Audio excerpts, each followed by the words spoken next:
for allowing us, and Quill and Canvas for allowing us to host this event and this conversation with Emmanuel Upputuru about his book.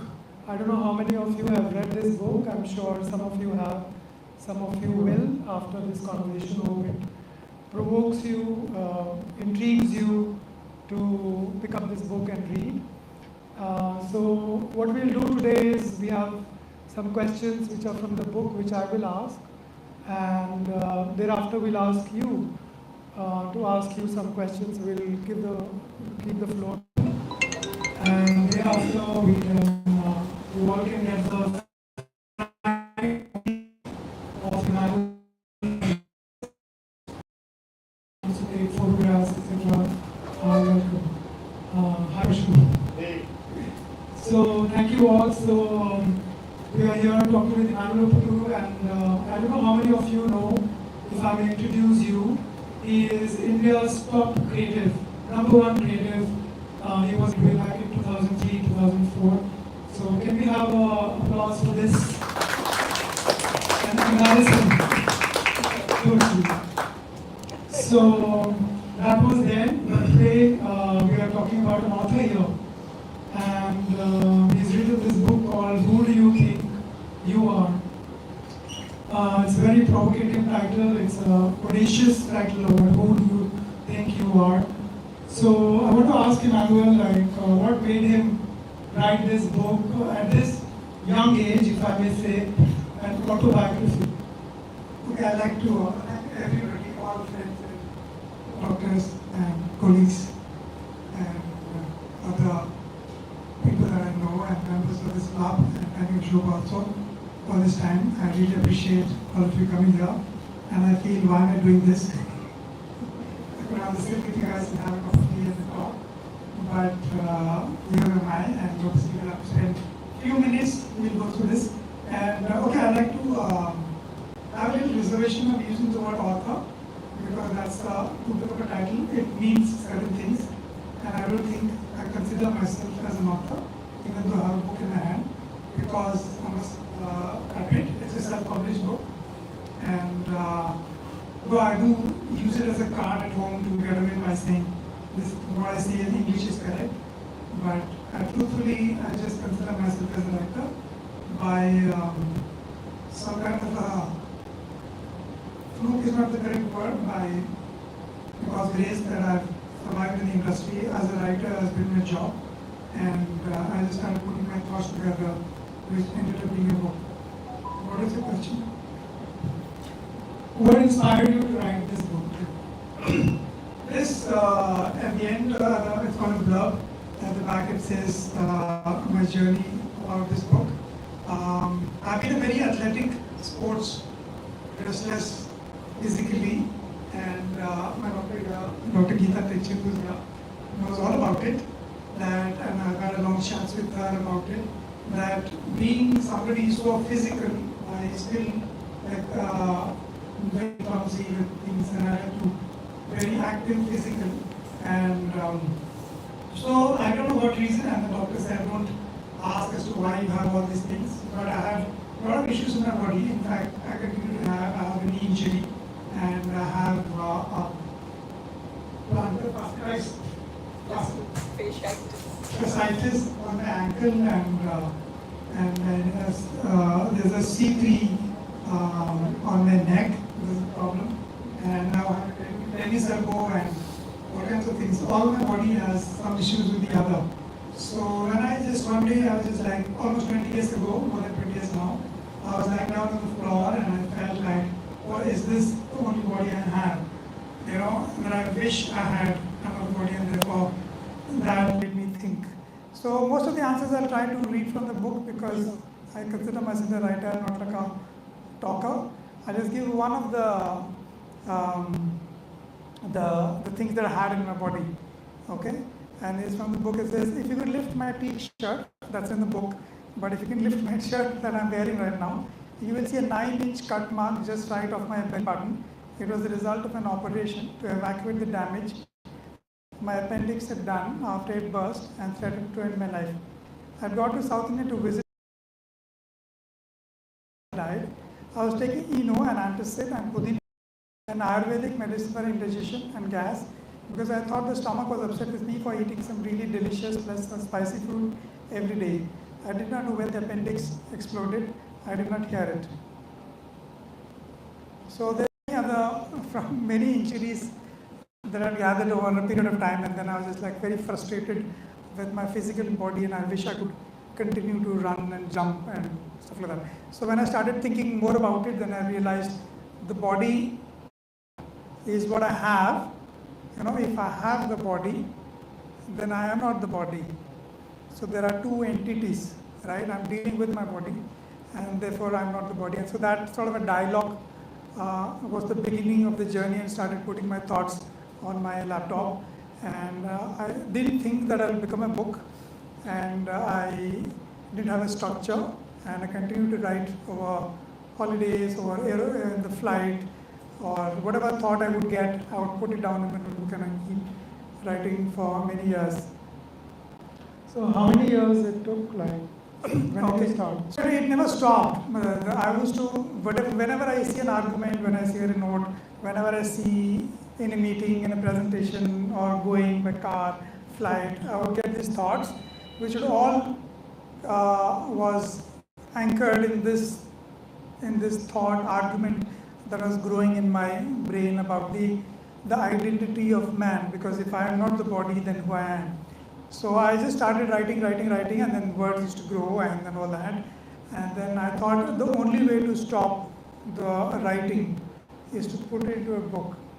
So that is why I actually finished the book, and it has become a book, and therefore we are having a chat. Otherwise, I would forever write. If I'm on a holiday, I would open my laptop and get a thought and would edit it, and forever keep writing and all.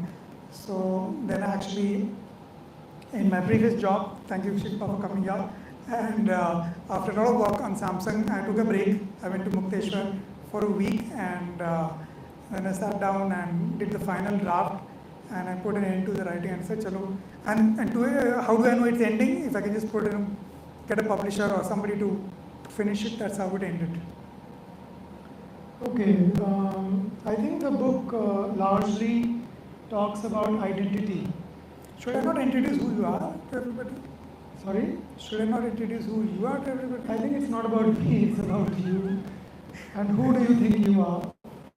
So we'll come to... I'm the chief guest here, so I think that's who I am, so you should listen to what I'm saying. Okay, bhaiya. Okay, that's a teaser as to who he is. He's my brother Titus, and he's a filmmaker right now. And once upon a time, we used to work in the same agency in Ogilvy, along with the two other brothers who are not here right now. So actually, talking about identity, I have the longest identity crisis since my childhood, because we used to be exactly a ditto copy of each other.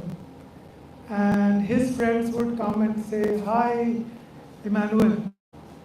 And until they come really close and they notice that I don't have holes like he has. And then I tried really hard to look different, which explains all the facial hair. So, but seriously, like, you've chosen about identity, and I think the world is going through an identity crisis as we speak. People are trying to understand who they are. They try to define themselves by their gender or other ways. I think back in the day when people would describe themselves, you usually say, I am so and so, and what do you do? So you are defined by your profession, right? I am an architect, I am an engineer, and I'm a creative director. National creative director at FCB walks in right now as we speak. So people identify themselves with designations of what they do. So it's all about what they do. It's an active work in their lives. So your book tries to tackle identity in many ways, not just from the body, right? Because body is one part of the identity, as you wrote. So would you like to elaborate on this identity crisis? There's even a chapter called Identity Crisis. So the more I elaborate, the more I try to dig deeper into the subject of identity, and then I realized that every conflict from from a conflict between two neighbors, from a conflict between husband and wife, to a conflict between two nations. Just see the scale of the conflict. It is because of this identity. And today, more than ever, I think, in history, world is more polarized than ever.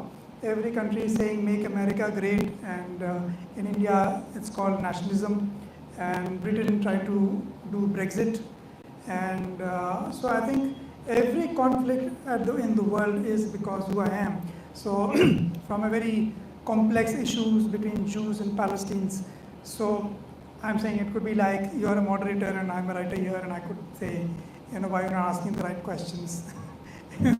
You're the guests or you're the listeners and I'm here. So I think every role identity is then given a certain persona, and then they identify themselves with that, and therefore then have certain rights and rights more than responsibilities, and they use that as a card to demand certain things, and that leads to conflict. Okay. And talking about identity again, which is about the book is mostly about, and you are in advertising, I'm in advertising, and so is Monica, Ritesh, and Pooja, and Joyce, and a whole lot of us. In advertising, as you know, there are these things called brand archetypes. So there is an archetype called sage, there's an archetype rural, hero, jester, lover. So there are different archetypes. So who do you think you are? Which archetype fits you? That's probably not for me to decide who I am. And I think marketing people and planners and strategy people block you in not only archetypes, but also into SCCA and B and age profile, and do you have a dog at home, then you're a certain kind of person. If you have a washing machine with 2 washing machines or a dryer, you're a certain kind of person. But what I feel is that all of us have maybe one dominant archetype, but all of us have certain elements of the rest. And what I believe, and that's a strong word, belief, and that's the essence of this book, is that all of us are one entity, but broken because of what happened, I believe, in the Garden of Eden some whatever long time ago. So I like to read on that. I don't know, I've lost the page. If you would just bear with me as to what happened.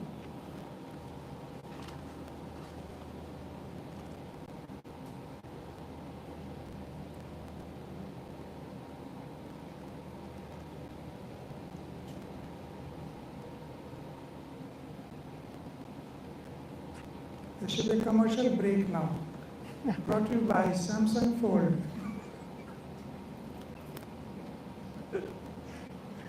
So while you are finding that, may I ask you another question? This is the first time I noticed in a book there are some empty pages. Is it a mistake, or what was your idea of leaving some pages empty? Yeah, so the publisher said there's a mistake because there are pages like this, and those pages are, this is like maybe jumping too much into the conversation, that I wanted to, since I'm from the advertising industry, I didn't want to write a regular kind of a book, and I wanted to include other things also, but this was probably one of the easier things. And it's almost like an idea kind of a thing, that I wanted to write about the passion of the Lord Jesus Christ, and what he went through, and the images. And so since I'm a writer, I'm not an artist, and so I just left the blank pages and asking people. It says, it was the same brand of clothing that Peter endorsed in his epistle. If you are ready to wear a lens augmented by faith, you can see some stunning images that the gospel writers had captured of truth adorned with humility. And here is the album. So the album is the blank pictures with just a description of what the photograph is about. Like one photograph number 1, he made himself of no reputation. How can you capture that? Or picture 2 is Jesus, though he was rich, yet for your sakes became poor, and so on and so forth. So talking about Jesus Christ, you have also a chapter which is titled Jesus Christ with an exclamation mark, and today happens to be Good Friday. I remember it is mentioned that Jesus Christ asked people, "Who do you think I am?" So do you think he had an identity crisis as well? Like why do you think he asked people, "Who do you think I am?" But I think, that's an interesting question. I'm going a little deeper into the subject. And again, I like to read a little bit from the book, maybe a couple of pages if you have the patience. And also because it happens to be the Good Friday, I'll just read where it comes from. How did the seed that was promised in the garden fade and upon a cross? Why was the word that was in the beginning dying on the cross? Truth nailed to the cross looked ugly. There was a sign that was nailed above Jesus' head. It said, "Jesus, this is the Jesus, the King of the Jews." That's the identity the Jews had written. When the chief priests looked at it, they cringed. It had a typo. They hoped no one would spot it, or if they did, they would get the sarcasm, because this is not what they had originally had in mind. They wanted a more straightforward sign that said, "He said, I am the King of the Jews." They asked Pilate to change it, but Pilate, like an influencer, sharing his latest story on Instagram, said, "What I have written, I have written." And I'm just jumping.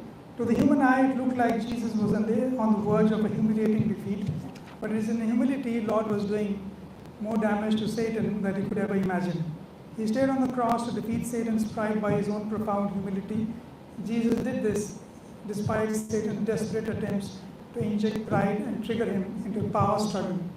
Jesus was striking Satan's head. So I'll just a little bit more. I was just trying to describe the scene on Good Friday some years ago. And then Satan looks at the cross in desperation. Here there are a couple of thieves nailed on either side of Jesus, which could be useful. One of the thieves looks at the sign above his neighbor's head and tempts him, "If thou be the King of the Jews, save thyself." The other thief realizes the devil's game, rebukes him, and makes the most important prayer of his life. "Jesus, Lord, remember me when thou comest into thy kingdom." Jesus answered his prayer, "Verily I say unto thee, today thou shalt be with me in paradise." Those words must have taken a huge effort to utter.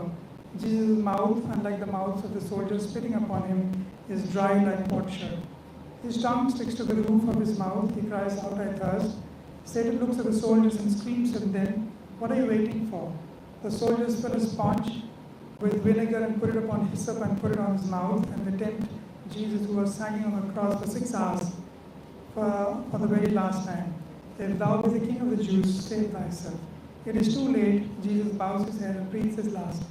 Normally one would consider someone who dies a criminal's death a failure. Yet Paul would later comment about Jesus, having disarmed the powers and authorities, he made a public spectacle of them, triumphing over them by the cross. What could he mean? Wasn't the hero dead? Isn't the story finished again? Did Jesus himself say, "It is finished"? There's more. You can buy it at Quill and Canvas's book and read the rest. Okay, I have 2 more questions, and you can prepare for any questions that you may want to throw at him. I don't know any of you know him, he's very provocative. Shut up. He tries to be bold and provoke conversations, provoke people. So I find this page here which talks about something called FIR. He's apparently filled an FIR. It's called the First Information Report, which is about him. So it has his name and his date of birth, etc. And suddenly I'm curious that he mentions the name of a husband. It is curious in these times. Husband/father, and it's the same person. So, and that person's name is Devil. So I'm curious, can you answer why have you written this? Devil and husband being, Devil being your husband and father. No, it's an oblique. father stroke husband. Okay, He's either. either husband or a father. That's what it happens in an affair, right? You don't write both. Oh, okay, So okay, okay. it's a partner. Okay, so which one? So yeah, the father is the devil, but not my father, not J.C. Rao. Okay. Okay, because that's not what I mean. Because Jesus says that, your father, the devil, is the reason why you are the way you are. Because from the beginning, we believed the lie that the devil gave man. And therefore is the father of the lies, is the original evil guy, the devil's advocate. Okay. But I like to read this. Yeah. The reason why FIR ka hua, basically I said that I went to a police station to give this to give this report that I've lost my identity. So then I went to an FIR and there I write it. And the cop, Thulla, police G, took one look at my FIR and burst into laughter. This is after I submitted this FIR. He flicked it to his colleagues. His colleague was probably not in the mood for humor. That day he took out a matchstick and poked it into the hidden gap between his teeth in the right corner of his mouth and then looked away. The first police G told me, see, this case doesn't fall under our jurisdiction. You have to go to the Garden of Eden. And there's a reason I say Thulla Ji in this book. But yeah. Okay, the last question that I have is about this very, sorry for the word, blah cover. It seems very uninteresting, unattractive. You just put a piece of soil, mud, dust, whatever it is. And in our advertising world where we try to make things more appealing, engaging, attractive, why such a blah cover? I completely. You should say nice things about the cover. You have to sell the book. You have to say, please buy it at Quill Canvas. Okay, yeah, but the content inside is worth it, which I was trying to. Don't judge the book. What did they say?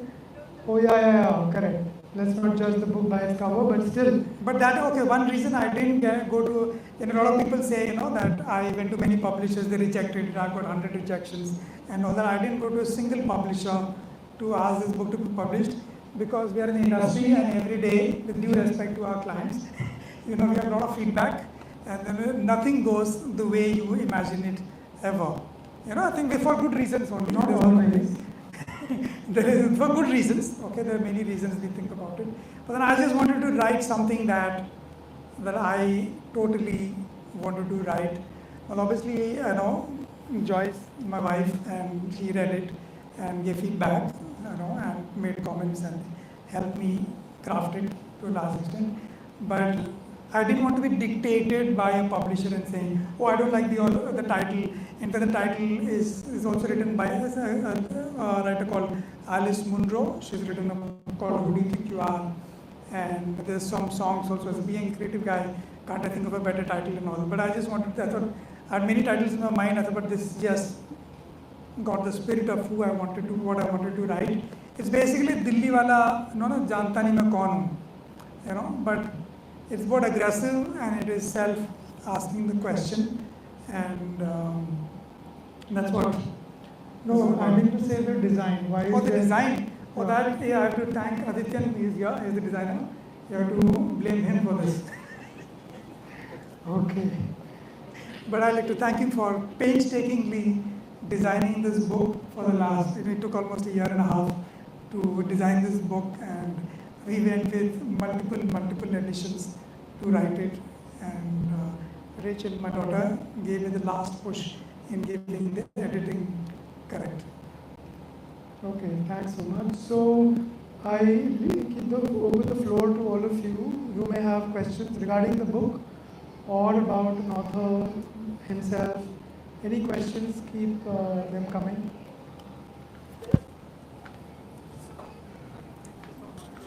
Yeah, just stop. Cover is beautiful.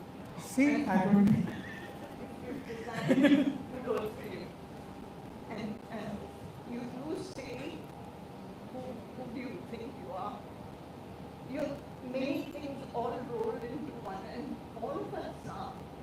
In fact, when you say husband and wife or whatever, but you all of us do. You say you're not an artist or you're a writer. No, sir, you're so much more than that. And all of us are artists. How we dress or how we carry yourself. You're a dancer. You're I mean, you don't have to be a professional. So, I mean, we have so many roles, but that one Sakshi, if I might use the word, Sakshi or the observer within, who's aware of you not being aware. So we all need to pull our socks up and say, who am I? Of all these roles, who am I? So that seems to go through the book so well, and it's hilarious when you put it. Thank you for it. Thank you so much. That's Dr. Geeta Techen. For any pain anywhere in your body, That's advertising. no, but she's got magician's hands, and I don't know if she's still, and she's stronger than I can bet all of you here. And she messaged me 2 days ago, and she did a recce to come here to this place from DLF near Galleria. She walked to this place to check, and she said, I've done the recce. Amazing. And the address, she pointed out there's a mistake in the address. I had said 112. Awesome. Yeah, Mamita.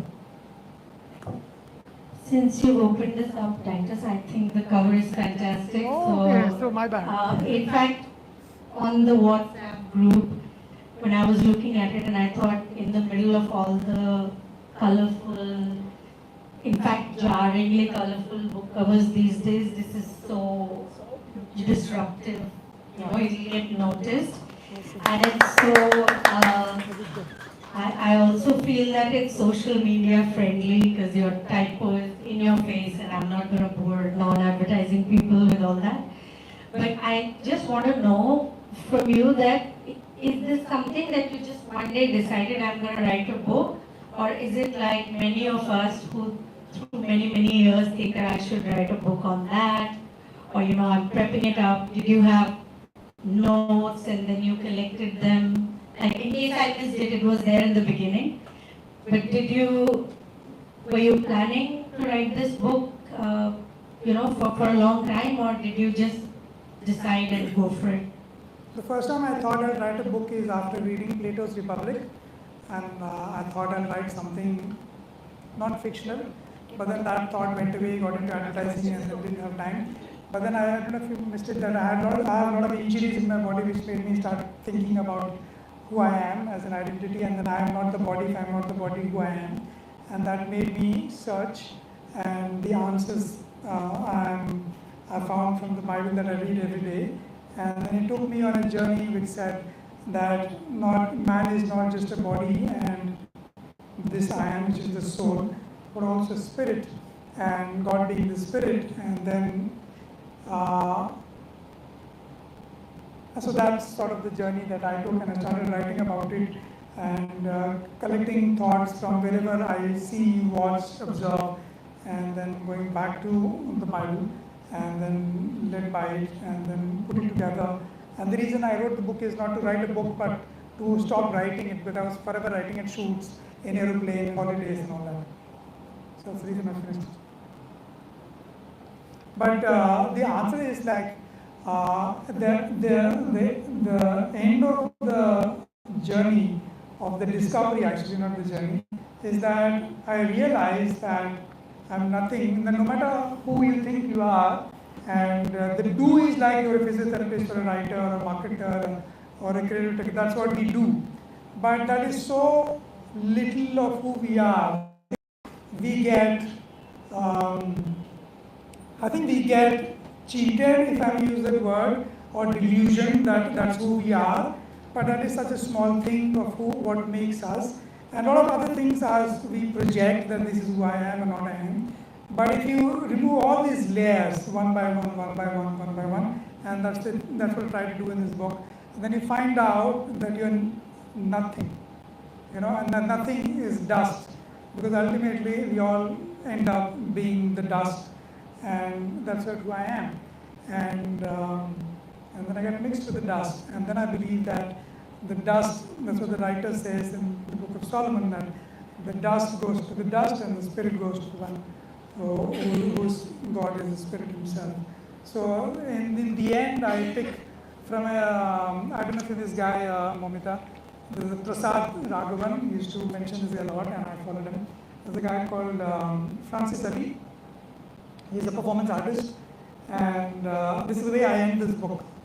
There's no spoiler, there's not a story, right? So this is in a video titled Sometimes Making Something Leads to Nothing. Performance artist Francis Ali pushes a massive block through the streets of Mexico City for 9 long hours. It's on YouTube, you can watch it. Francis Ali sometimes making something leads to nothing. As the block of ice becomes smaller and smaller, Francis Ali begins kicking it with his feet until it consequently melts completely and nothing remains. I see myself as that block of ice, the elements burning, melting my pride slowly till I become nothing. What is left in the end is the truth, the invisible image of God, my true identity. With this new ID in my hand, clothed with humility, I shall stand at the gate of the kingdom of God. Hi, I am. And I hear a voice saying, come, I know you. So that's the answer to the blog title of the book. And I didn't like the question. I didn't like question marks, so I removed the question mark. My dad asked, where's the question mark? I said, it's in your head. Ma'am has another question. If I may, Yes. I hope I'm not taking. No, please. No people. problem. Bring it a little closer to you. When Emmanuel used to come to me, this fellow would say, I have a problem here, I have a problem here. I can't lift my arm, my knee, my back, my XYZ, whatever. Isn't there some way, we said, we can take it off the shelf and put a new one, a new shoulder, a new knee? So that's what got me thinking. This fellow's identifying with the body so much, not what he is, what he is feeling. So this is something I do feel you put hand in your book, these experiences and shared with me. So at the end of it, we're nothing but a fistful of earth, bag full of water, material, air, and the known of it all. So that's what we put so beautifully in that book.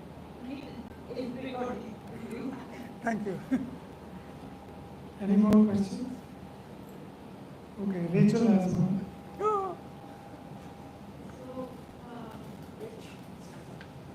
There's some mention about if you were to take your body like off the shelf or like take your neck and just place it. In your book, you mentioned about the ward body. What made you think of it? Okay. She refused to tell me what she's going to ask. So it's the same thing as if I'm not the body and I felt frustrated that I'm trapped in this body and I wish I had a spare one. And I'll just answer it from the book only. This is the only body I have. I will last as long as this body will last. The day or the moment this body that I have been given throws in the towel, I'm done. The end. Or is it? I wish I had a spare body. No, I don't see it attached to my, how do you pronounce this? Okay. Like a spare tire is to a scooter, I see it like a wardrobe of bodies.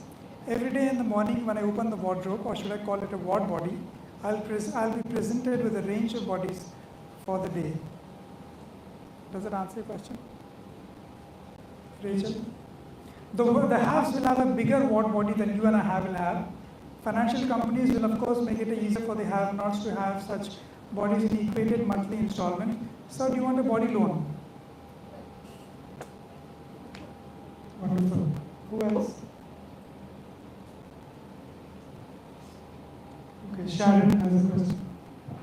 I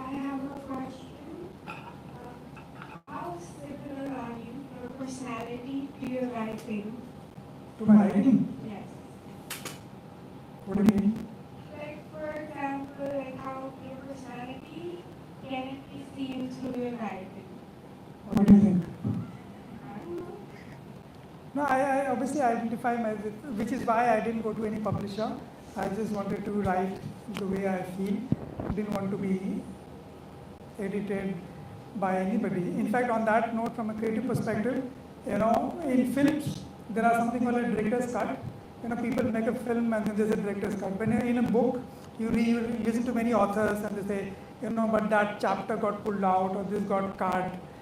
So there is no excuse. This is who I am, and there are no excuses as to if there's a typo, there might be, or this paragraph is long or right. But I think I've tried to do my best. But I think, yeah, this is who I am as a personality, not as an identity. Anyone else? Okay, there's one question here. You can introduce yourself. Let me introduce the one who is asking the question. That is Shilpa, and I work with her in Publicis. She was the head of digital agency called Publicis Mode, and we worked together, and then she became a client at Samsung, and we did a lot of exciting, fun stuff. Thank you. That's very kind of you to introduce me. And I think I have to turn around and say, I'm absolutely privileged to be here. Thank you for counting me in. I think we've had fun working together. I was still looking up the Facebook work that we were trying to once put together the last Bible, and when we started. It's been a pleasure. What gets me the question is, how did we leave you so much time to write a book? Sorry. We kept you busy working. Sorry, you're saying? I was just wondering, how did we leave you so much time?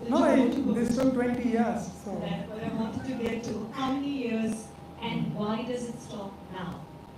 No, the reason why I stopped is because I wanted to stop writing and maybe move on to something else. And because as I said, when I go on a holiday or when I'm on a flight, I open my laptop and just pour my thoughts, and it's all over the place. And in fact, Joyce, my wife, she found an app called Scrivener, and that helped me structure the thoughts into some kind of started making sense. And then I thought that I might as well just put it into a book and get it out of my system. Because Edward de Bono once said, once you get an idea and if you don't release it, it is in your body, like a physical body, like a pain. So unless you release it, it will be stuck in your system and body and will forever trouble you. So I'm not troubled by this book anymore. I have not published it. It's great if somebody reads it. I like to tell you because this is my journey, this is my discovery. If somebody reads it, you can maybe find some other answers. This is my answer, and I'm happy with the answers, and I can write something else. Otherwise, this subject is done. That's good. I'm looking forward to reading the book, and my compliments on the cover. I think it was one look at the cover and the title that said, "Who do you think you are?" And the sand, I took it as ashes at that time. So for me, that was just from Hinduism, just the end of where you are, where it just dissolves you into where the earth belongs, and you nothing but just a bunch of things. It just makes sense. Yes. I think you actually helped people come on my side and say that the cover is nice. Yeah, that was just the idea. You did well. Any other questions? Pooja, yes. I have a question for you, Emmanuel. Hi, I'm Pooja. I've worked under Emmanuel. He was my boss in TV. So I've also got while advertising में सफेद की है और Emmanuel ने उड़ाए हैं. So I have a question. What's the next book, Emmanuel? Now that this is out of the system and out of your physical body, what is the next one? What should we wait for? See, I don't consider myself as a writer. I consider myself as an idea person. And without Joyce, I don't mind. I don't think I could have written it because she's a writer. I'm not. I'm thinking of an idea. यही सुनना था मैंने. Joyce is a very good friend of mine. अभी तक नाम ज़्यादा आया नहीं था. No, because I feel like, and I think from an idea perspective, so I don't think I'll write like a story or something. I have something else which is sort of ideas, but it will be writing only, but other formats. looking forward, all of us are looking forward for your next book. Thank you. Any other questions? Is there child? Parshu. I don't have a question. Okay. That is Parshu Narayan, and we worked briefly before our company. Our company got bought over by. Before my company was bought over, Yeah, he made a lot of money. Parshu made a lot of money. no, that's just when the recession came. So we sold and we lived without it. We got painful topics. So I'm going to tell you, I have no question. I'm going to tell you. Parshu, just put the why mic. I'm going to buy this book. There was, you hear me? Yeah. There was this film I saw in actor, and it was a power cut. Power cut, you know, building a long staircase all the way down.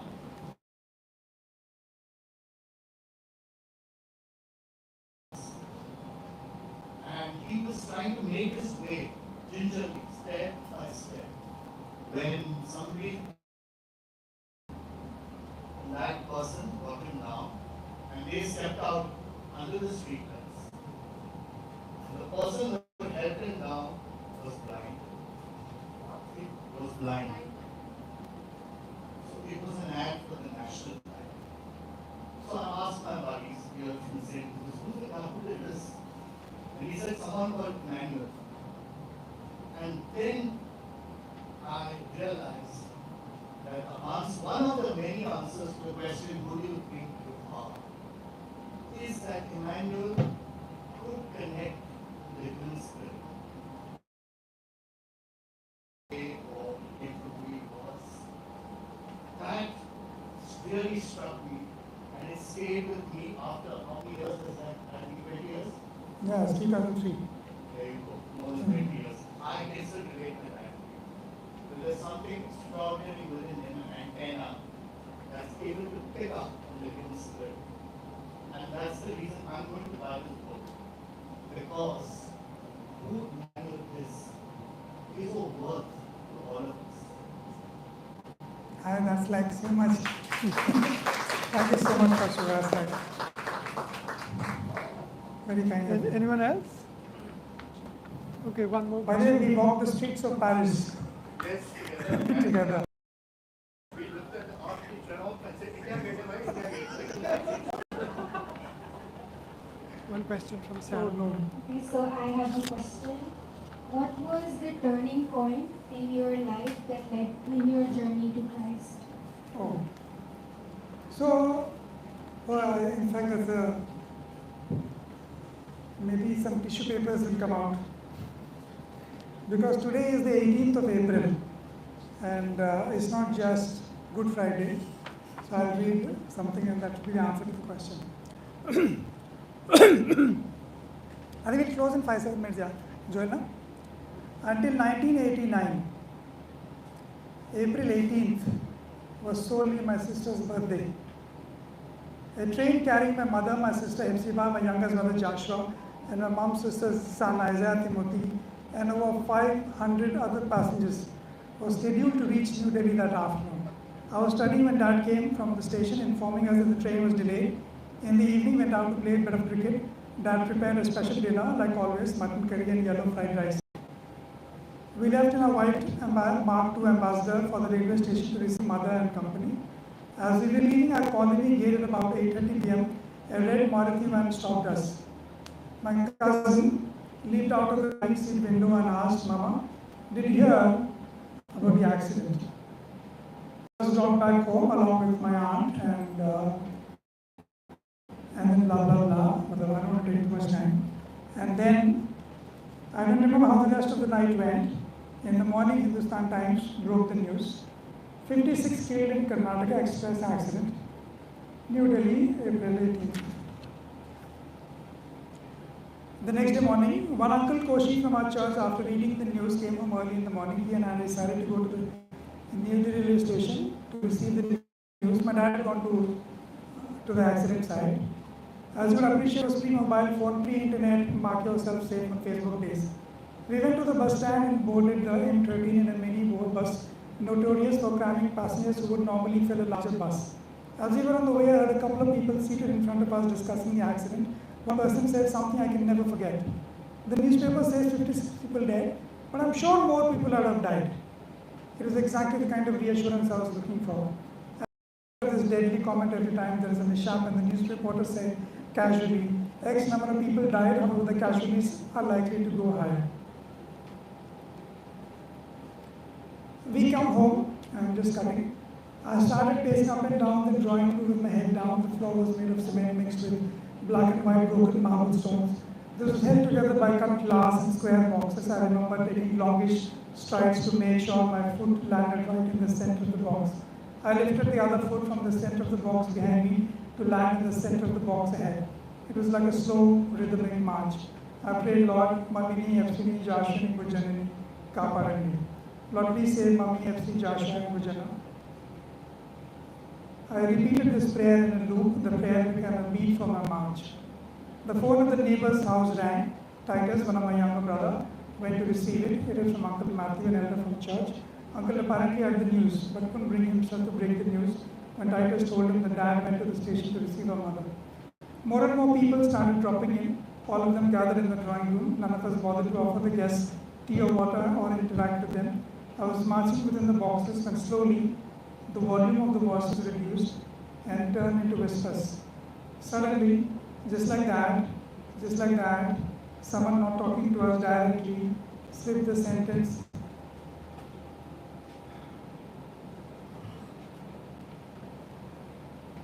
into the air that Lokala is forever. After chanting the auntie died. I continued my silent march, now without the beat of the prayer. So that event made me actually fight against God and sulk and ignore him at all. But a few months later, I was in the college grounds on the same year, and so I was in the college, and I joined college in the final year of my college at Chandu, and I came in early to the cricket ground at the age of 19. I still had silly hopes of becoming a cricketer and playing in India. Sachin Tendulkar at age 15 had already made the team in headlines. College was last one to make it to the Indian cricket team, blah blah. I'm just jumping. And then in the college, I was walking around the cricket field with a heart that was not formed and void. Darkness was upon the face of the deep. The wind blew, but I didn't know where this wind came from. The Spirit of God moved upon my face and breathed into my nostrils. I heard, "Come unto me, all ye that labor and are heavy laden, and I will give you rest." So that's the verse from the Bible that I heard in church many times. In that college, when I was alone,